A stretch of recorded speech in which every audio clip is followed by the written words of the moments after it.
Hello friends, welcome to MOHANA'S kitchen. இனிமே வந்து மழை காலம் ஆரம்பிச்சிருச்சு இல்லையா? நிறைய பேருக்கு கோல்டு த்ரோட் பெயின்லாம் இருக்கும். அவங்களுக்குலாம் நல்லா சூப்பராக சுக்குமல்லி காஃபி குடித்தா நல்லாயிருக்கும். அதனால் இந்த வீடியோவில் சுக்குமல்லி காஃபி எப்படி பண்ணுறதுன்னு தான் பார்க்க போகிறோம். ஃபஸ்ட்டு அதுக்கு வந்து நம்ம பவுடர் தயார் பண்ணிடலாம் வாங்க. நான் வந்து 150 கிராம் மல்லி எடுத்திருக்கேன், 20 கிராம் திப்பிலி, 20 கிராம் சதக்குப்பை, 10 கிராம் மிளகு, 20 கிராம் சித்தரத்தை, 50 கிராம் சுக்கு. அடுத்து இது எல்லாத்தையுமே நம்ம நல்லா ஃப்ரை பண்ணிக்கலாம். ஃபஸ்ட்டு மல்லி எடுத்து ஃப்ரை பண்ணிக்கோங்க. ஸ்டவ்வை வந்து லோ ஃப்ளேம்லேயே வச்சுக்கோங்க, இல்லைன்னா தீஞ்சிரும். இந்த மாதிரி நல்லா ஃப்ரை பண்ணிவிட்டு இதை வந்து ஒரு பிளேட்டில் மாற்றிக்கோங்க. அடுத்து சதக்குப்பை வந்து நிறைய இருக்கிற மாதிரி இருக்கும். இது கொஞ்சம் வெயிட்லெஸ் ஆனது, அதனால தான் நிறைய இருக்கிற மாதிரி இருக்கும். ஆனால் நான் 20 கிராம் தான் எடுத்திருக்கேன். இப்போ இதையும் ஒரு பிளேட்டில் நம்ம மாற்றிக்கலாம். அடுத்து திப்பிலி ஒரு 20 கிராம் எடுத்திருக்கேன். இதையும் நல்லா ஃப்ரை பண்ணிக்கோங்க.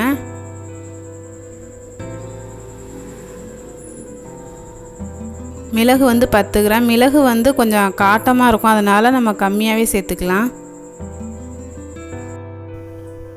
சித்தரத்தை வந்து ஒரு 20 கிராம். சுக்கு வந்து ஒரு 50 கிராம் எடுத்துக்கோங்க.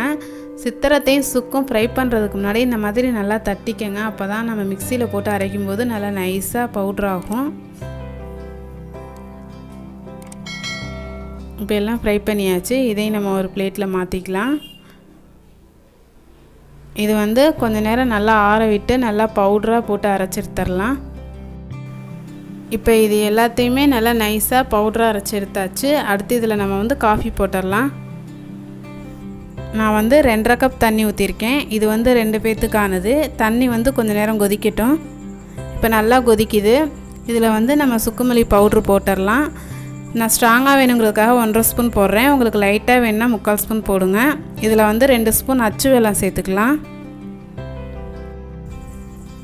இப்போ இதை நல்லா மிக்ஸ் பண்ணி விட்டுருங்க. இது வந்து நல்லா சுண்டி வரட்டும். இதில் வந்து அச்சு வெல்லத்துக்கு பதிலாக நாட்டு சர்க்கரை, அப்படி இல்லைன்னா பனை வெல்லம் இதெல்லாம் சேர்த்துக்கலாம். ஒயிட் சுகர் வந்து அவாய்ட் பண்ணிடுங்க. பாருங்கள், சுக்குமல்லி காஃபி வந்து நல்லா கொதிக்குது. நம்ம 2.5 கப் ஊற்றினோம். இது வந்து 2 கப் வர அளவுக்கு நல்லா கொதித்து சுண்டி வரணும். அவ்வளோதான், சுக்குமல்லி காஃபி வந்து நல்லா கொதிச்சிருச்சு. இதை ஃபில்ட்ரு பண்ணிக்கலாம். பாருங்கள், சுட சுட நல்லா சுக்குமல்லி காஃபி தயாராகிடுச்சு.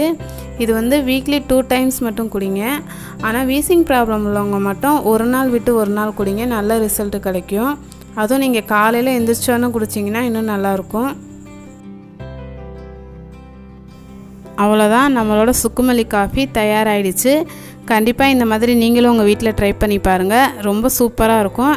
இந்த வீடியோ உங்களுக்கு பிடிச்சிருந்தா லைக் பண்ணுங்கள், ஷேர் பண்ணுங்கள், என்னோடய சேனலை சப்ஸ்கிரைப் பண்ணுங்கள். தேங்க்யூ.